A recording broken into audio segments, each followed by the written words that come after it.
नमस्कार, ये आकाशवाणी शिमला है। अब आप प्रभा शर्मा से प्रादेशिक समाचार सुनिए। आज के मुख्य समाचार। मुख्यमंत्री जयराम ठाकुर ने सिराज विधानसभा क्षेत्र में किए विभिन्न विकास परियोजनाओं के उद्घाटन व शिलान्यास। केंद्रीय मंत्रिमंडल ने आत्मनिर्भर भारत रोजगार योजना के लिए 1,584 करोड़ रुपए के खर्च की दी मंजूरी। प्रदेश में कोरोना वैक्सीन के भंडारण के लिए 386 स्थल चिन्हित और प्रदेश में आज अभी तक कोरोना के 208 नए मामलों की पुष्टि। कोविड-19 महामारी के खिलाफ देश एकजुट होकर लड़ रहा है। आप भी हमारे साथ सुरक्षा और बचाव के 3 आसान एहतियाती उपायों का संकल्प लें। कोविड-19 से बचाव और सुरक्षित रहने के 3 उपाय। मास्क लगाएं, 2 गज दूरी है जरूरी, सुरक्षित दूरी रखें, हाथ और मुंह साफ रखें। अब समाचार विस्तार से। मुख्यमंत्री जयराम ठाकुर ने आज मंडी जिले के सिराज विधानसभा क्षेत्र में वीडियो कॉन्फ्रेंस द्वारा 197 करोड़ रुपए की विकास परियोजनाओं के उद्घाटन व शिलान्यास किए। इस मौके पर मुख्यमंत्री ने कहा कि प्रदेश सरकार राज्य के सभी क्षेत्रों का संतुलित विकास करने के प्रति कृत संकल्प है और दूरदराज के क्षेत्रों पर अधिक ध्यान केंद्रित किया जा रहा है। उन्होंने कहा कि इस विधानसभा क्षेत्र में पहली बार एक दिन में इतनी परियोजनाओं के उद्घाटन व शिलान्यास हुए हैं। विधानसभा क्षेत्र के लिए ये सारी योजनाएं कुल मिलाकर के 53 उद्घाटन और शिलान्यास जो हमने किए हैं, उसके लिए मैं समझता हूं कि आज इतना बड़ा दिन हमारे सराज विधानसभा क्षेत्र के लिए कभी नहीं रहा, जहां एक साथ एक दिन में 6 मंत्रियों की उपस्थिति में, सांसद की उपस्थिति में और पार्टी के सब साथी और लोगों के सहयोग से इस कार्यक्रम को हम एक साथ कर रहे हैं। इसके लिए भी मैं आप सबको बहुत बहुत बधाई देता हूं। मुख्यमंत्री ने पूर्व कांग्रेस सरकार पर सिराज विधानसभा क्षेत्र की अनदेखी करने का आरोप लगाते हुए कहा कि लोगों से मात्र वायदे किए गए, जबकि जमीनी स्तर पर कोई काम नहीं किया गया। जयराम ठाकुर ने कोरोना महामारी के मद्देनजर लोगों से अधिक सचेत रहने और सरकार द्वारा जारी दिशा निर्देशों का सख्ती से पालन करने की अपील की। जल शक्ति मंत्री महेंद्र सिंह ठाकुर ने कहा कि सरकार प्रदेश की शिवा परियोजना को स्वीकृत करने में सफल रही है, जिससे राज्य के निचले इलाकों में कृषि गतिविधियों को बढ़ावा मिलेगा।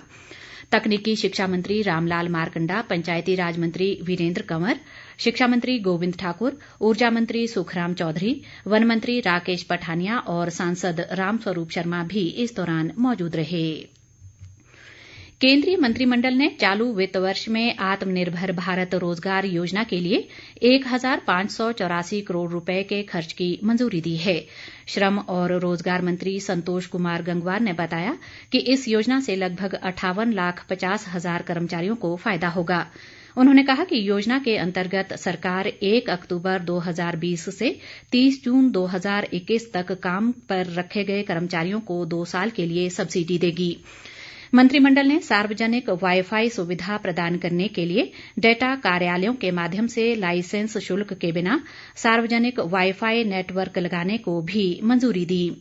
सार्वजनिक वाईफाई एक्सेस नेटवर्क इंटरफेस को पीएम वाणी के रूप में जाना जाएगा और इससे सार्वजनिक वाईफाई नेटवर्क को बढ़ावा मिलेगा और देश में वाईफाई क्रांति आएगी। शिक्षा मंत्री गोविंद ठाकुर ने सर्दियों में बेसहारा गौवंश की सुरक्षा के आवश्यक प्रबंध करने के अधिकारियों को निर्देश दिए हैं। कुल्लू में एक बैठक में उन्होंने जिले में मौजूद गौ सदनों में क्षमता व चारे की स्थिति का जायजा लेने के भी अधिकारियों को निर्देश दिए। उन्होंने लोगों से अपने पशुओं को बेसहारा सड़कों पर न छोड़ने की अपील की। गोविंद ठाकुर ने कहा कि प्रदेश को 2022 तक बेसहारा पशु मुक्त किया जाएगा। उन्होंने कहा कि सैंज बिहाली में गौ अभ्यारण्य बनाने के लिए 193 बीघा भूमि का चयन कर लिया गया है, जिसमें 350 से अधिक बेसहारा गौवंश को आश्रय प्रदान किया जाएगा। प्रदेश भाजपा अध्यक्ष सुरेश कश्यप ने कहा है कि अधिकतर किसान केंद्र सरकार के साथ हैं और केवल कांग्रेस व वामपंथियों द्वारा कृषि बिल का विरोध किया जा रहा है। शिमला से जारी एक बयान में उन्होंने कहा कि किसान आंदोलन के चलते राजस्थान पंचायत चुनावों में भाजपा को भारी बहुमत मिला है। कश्यप ने प्रदेश में होने वाले आगामी पंचायत चुनावों में भी भाजपा की जीत का दावा किया है। प्रदेश में कोरोना वैक्सीन के भंडारण के लिए 386 स्थल चिन्हित किए गए हैं और लोगों तक वैक्सीन पहुंचाने के लिए 3,700 वैक्सीनेटर्स अपनी सेवाएं देंगे। शिमला में आज मुख्य सचिव अनिल खाची की अध्यक्षता में हुई स्टेट स्टीयरिंग कमेटी की बैठक में ये निर्णय लिया गया। स्वास्थ्य सचिव अमिताभ अवस्थी ने कहा कि प्रदेश में सबसे पहले ये वैक्सीन 80,000 स्वास्थ्य कर्मियों के अलावा अन्य कोरोना वॉरियर्स को उपलब्ध करवाई जाएगी। इसके बाद चरणबद्ध तरीके से अन्य लोगों को ये वैक्सीन दी जाएगी। वरिष्ठ कांग्रेस नेता व पूर्व राज्य मंत्री रघुराज का निधन हो गया है। वे 85 वर्ष के थे। रघुराज कसौली विधानसभा क्षेत्र से 1982 में पहली बार विधायक चुने गए और वे 5 बार विधायक रहे। वे वर्ष 1995 से 1998 तक पशुपालन राज्य मंत्री स्वतंत्र प्रभार भी रहे। मुख्यमंत्री जयराम ठाकुर ने रघुराज के निधन पर गहरा शोक व्यक्त करते हुए शोक संतप्त परिजनों के प्रति संवेदना प्रकट की है। विधानसभा अध्यक्ष विपिन सिंह परमार और विधानसभा उपाध्यक्ष हंसराज, पूर्व मुख्यमंत्री वीरभद्र सिंह व प्रदेश कांग्रेस अध्यक्ष कुलदीप सिंह राठौर ने भी रघुराज के निधन पर गहरा दुख जताया है। प्रदेश में कोरोना मामलों की संख्या बढ़कर 46,409 हो गई है।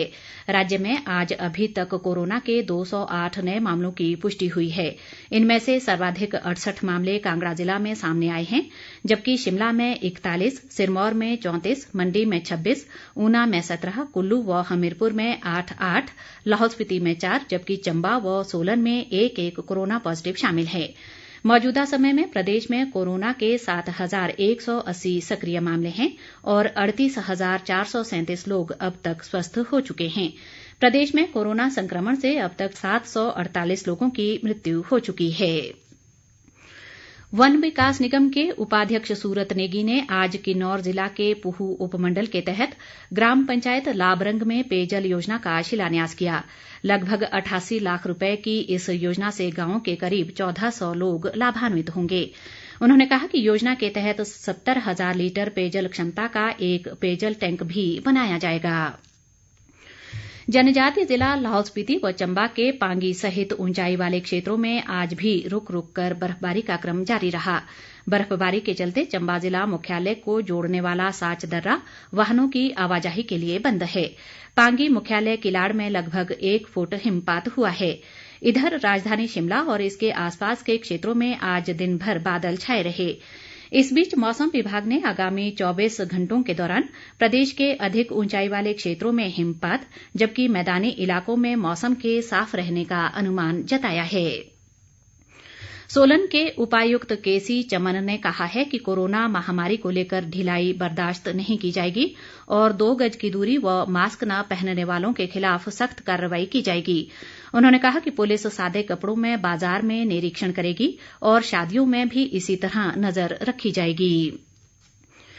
सिरमौर जिले में लोगों की शारीरिक रोग प्रतिरोधक क्षमता बढ़ाने के लिए कल से 72,000 immunity booster ASCII Nikam album 30 वितरित की जाएगी। उपायुक्त आरके परूथी ने बताया कि प्रशासन ने प्रत्येक घर तक ये दवा पहुंचाने का निर्णय लिया है। उन्होंने कहा कि अपने शरीर की रोग प्रतिरोधक क्षमता बढ़ाकर कोरोना संक्रमण से अपने जीवन को बचाया जा सकता है।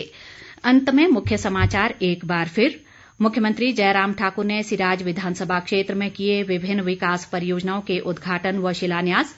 केंद्रीय मंत्रिमंडल ने आत्मनिर्भर भारत रोजगार योजना के लिए 1,584 करोड़ रुपए के खर्च की दी मंजूरी।